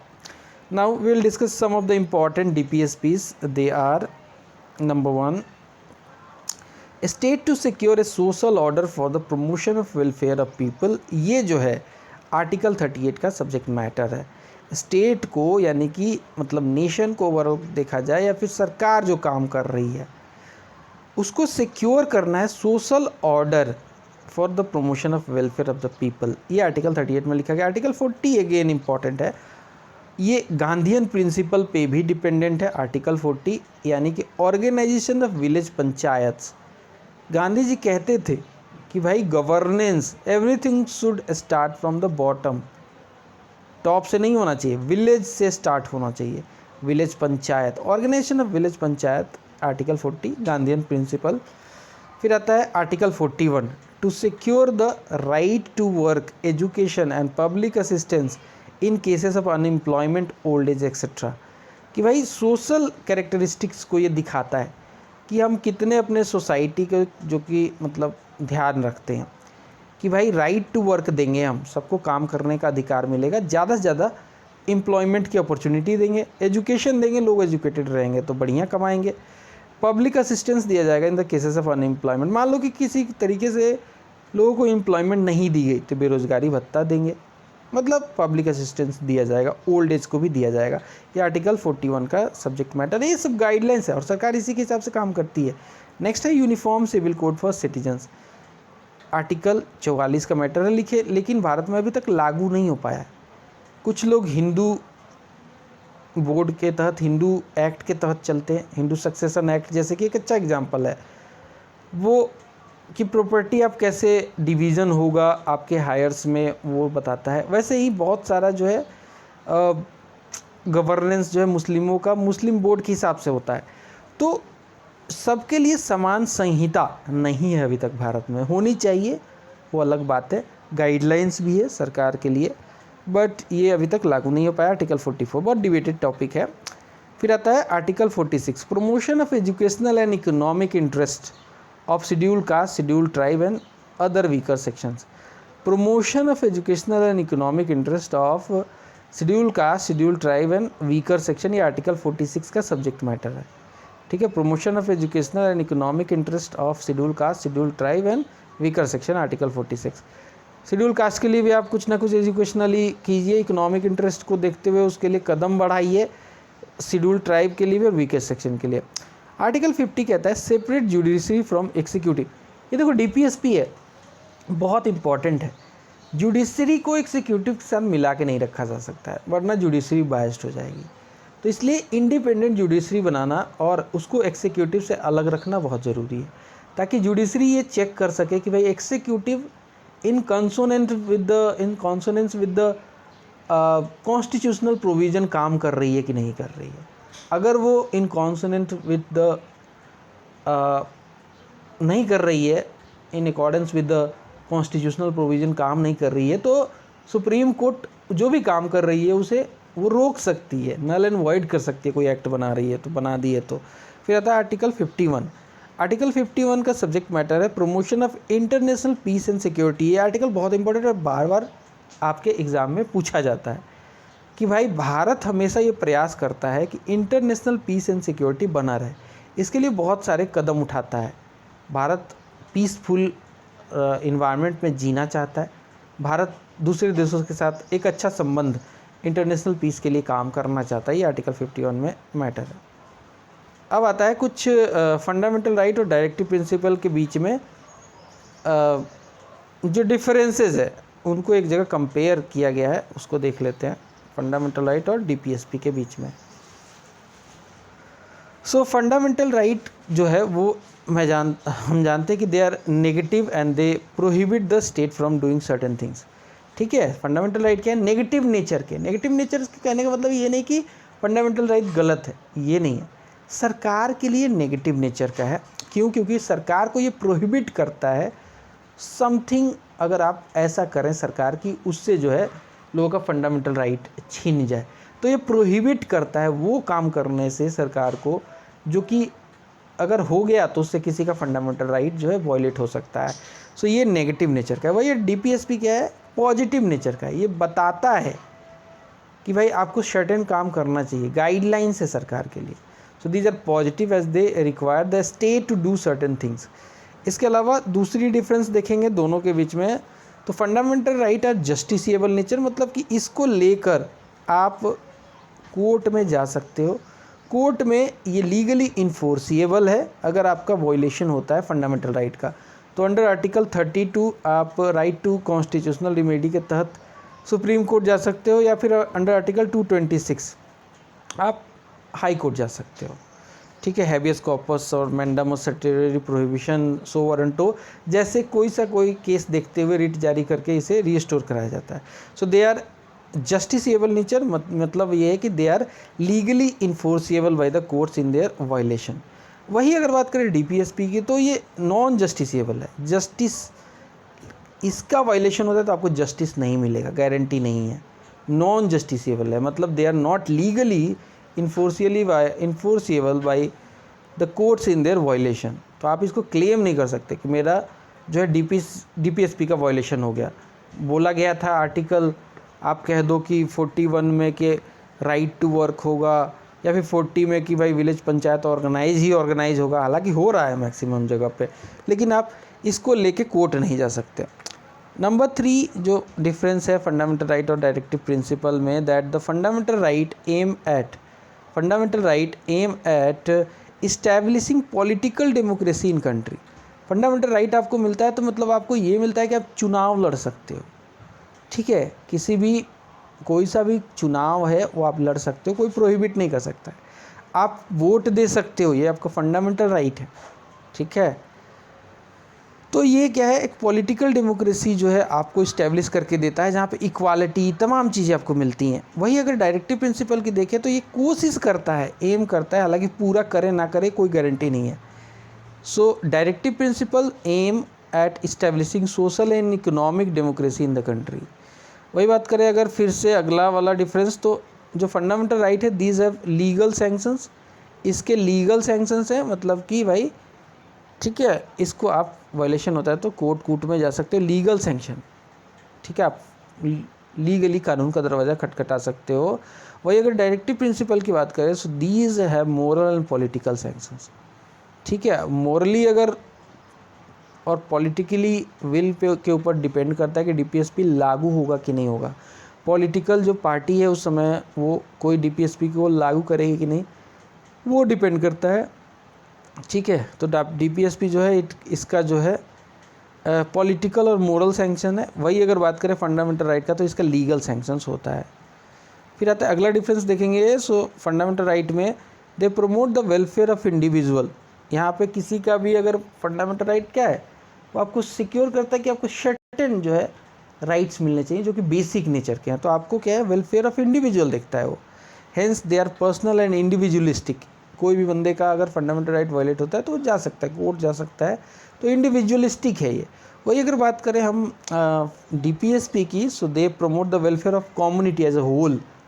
Hence they are social societarian and socialistic nature के ये होते हैं, इंडिविजुअलिस्टिक नहीं होते हैं।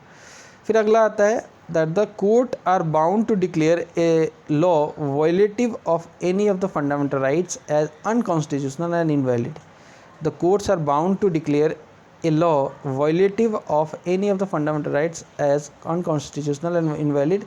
अगर जब भी कोर्ट को लगता है कि भाई कोई ऐसा लॉ बना दिया है एग्जीक्यूटिव ने, जैसे भी लेजिस्लेचर ने, तो और वो फंडामेंटल राइट को हनन कर रहा है तो उसे इनवैलिड घोषित कर सकता है, अनकॉन्स्टिट्यूशनल भी घोषित कर सकता है कोर्ट। वही अगर बात करें डीपीएसपी के केस में, so the court can not declare a law violative of any of the directive principle as unconstitutional and invalid. However, they can uphold the validity of a law on the ground that it was enacted to give effect to the directive. So ये differences थे जो हमने discuss किए। Okay, so now we'll discuss about fundamental duties. Fundamental right की तरीके से fundamental duties भी important होती हैं, लेकिन फंडामेंटल ड्यूटीज़ अगर कोई बंदा जैसे फंडामेंटल राइट एंजॉय करता है तो डेफिनेटली उसको फंडामेंटल ड्यूटीज़ करनी चाहिए। प्रॉब्लम ये है कि फंडामेंटल ड्यूटीज़ मतलब इसके लिए कोई मतलब ये सरकार के द्वारा मैंडेटरी नहीं है। मतलब इसका अगर आप करते नहीं भी हो, आपको इन जनरली करना चाहिए डेफिनेटली, बट अगर आप नहीं भी करते हो फंडामेंटल ड्यूटी तो आपको कोई पनिश नहीं करने वाला है, ये खास बात है।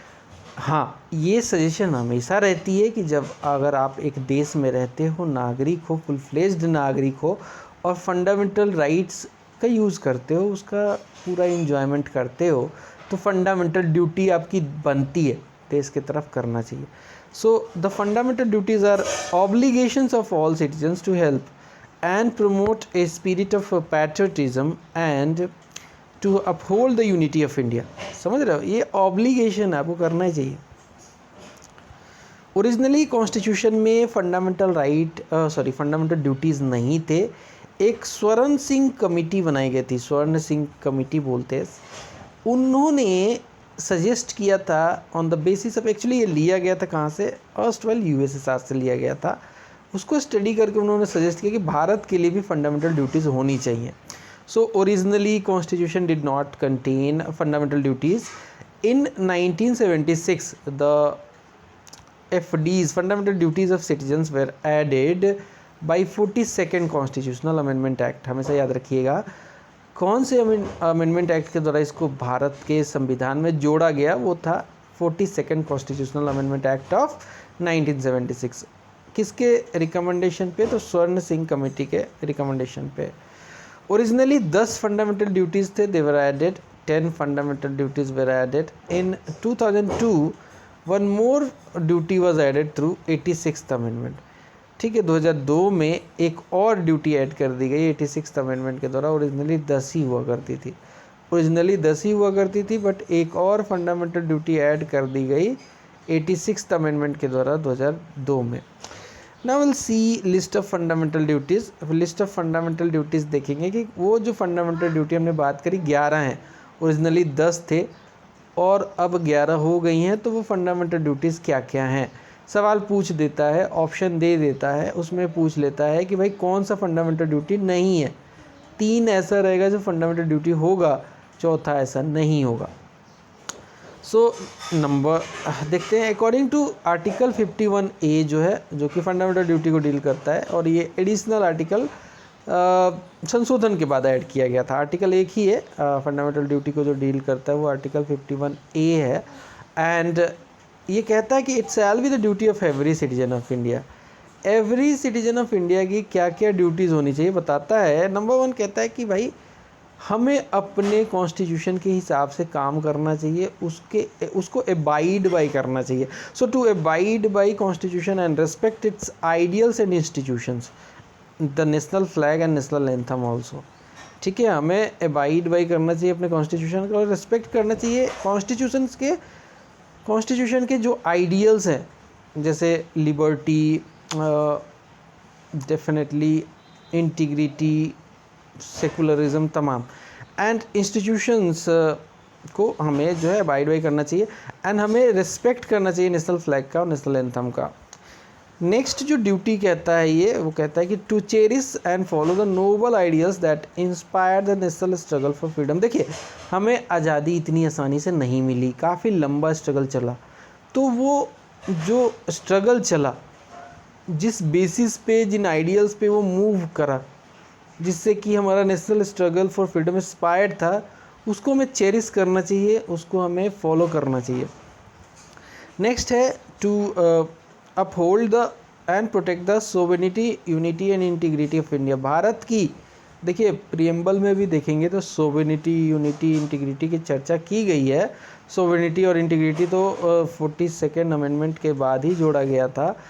तो इसको हमें अपहोल्ड करना चाहिए, to uphold the and protect the sovereignty, unity and integrity of India. Next जिसे चौथा कह सकते हैं, चौथा जो DPSP है, सॉरी फंडामेंटल ड्यूटी है, वो कहता है कि टू प्रमोट, हमें क्या है, प्रमोट करना चाहिए harmony and the spirit of common brotherhood amongst all the people of India, transcending religious, linguistic, regional or sectional diversities and to renounce practice derogatory to the dignity of women।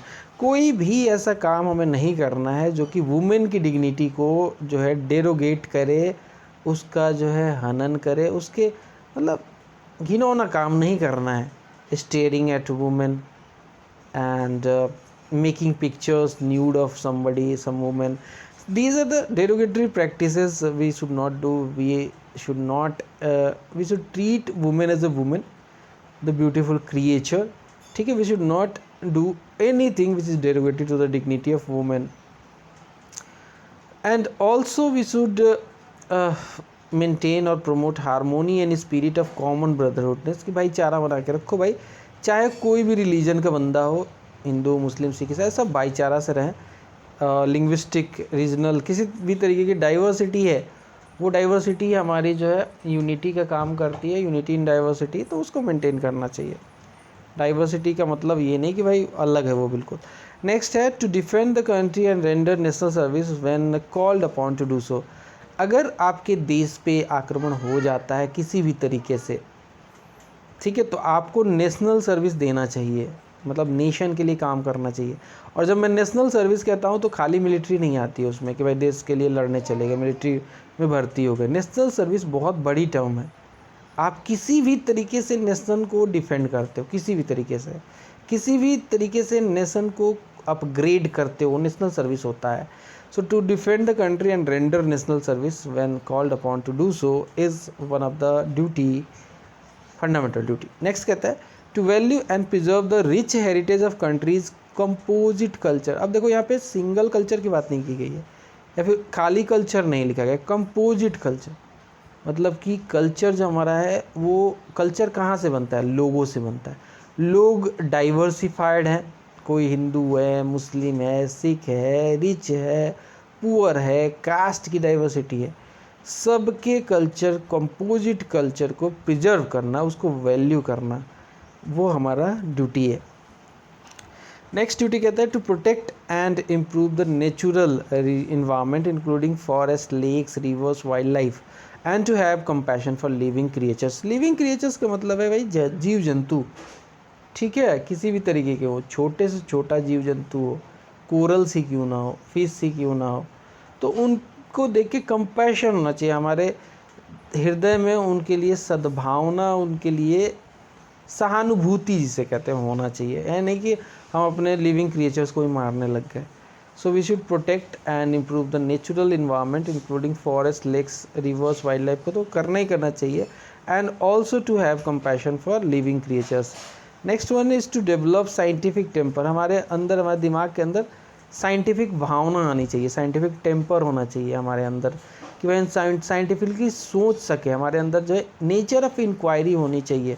हम जानते हैं कि scientific चीज़ों में हर चीज़ logic पे चलता है, inquiry होती है, एवरीथिंग रिसर्च बेस्ड होता है।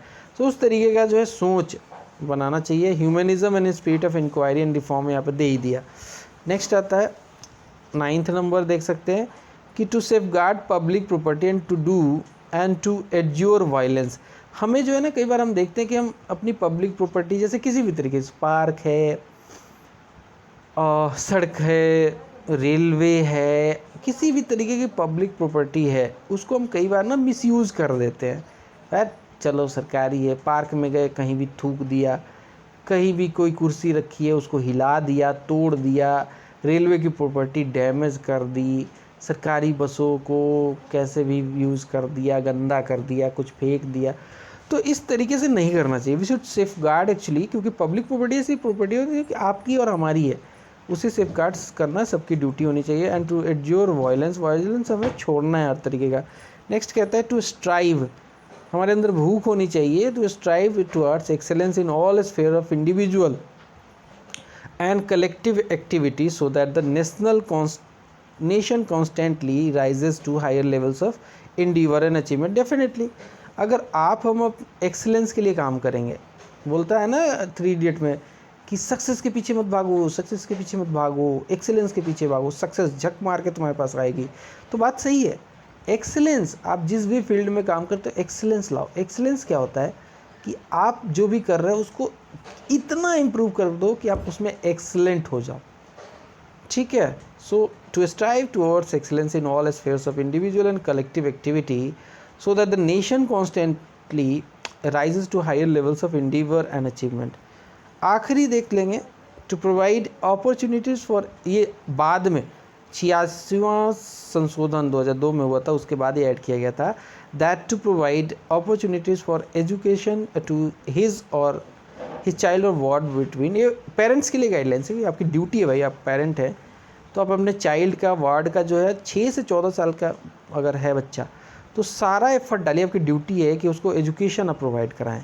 This duty was added by 86th Constitutional Amendment Act of 2002.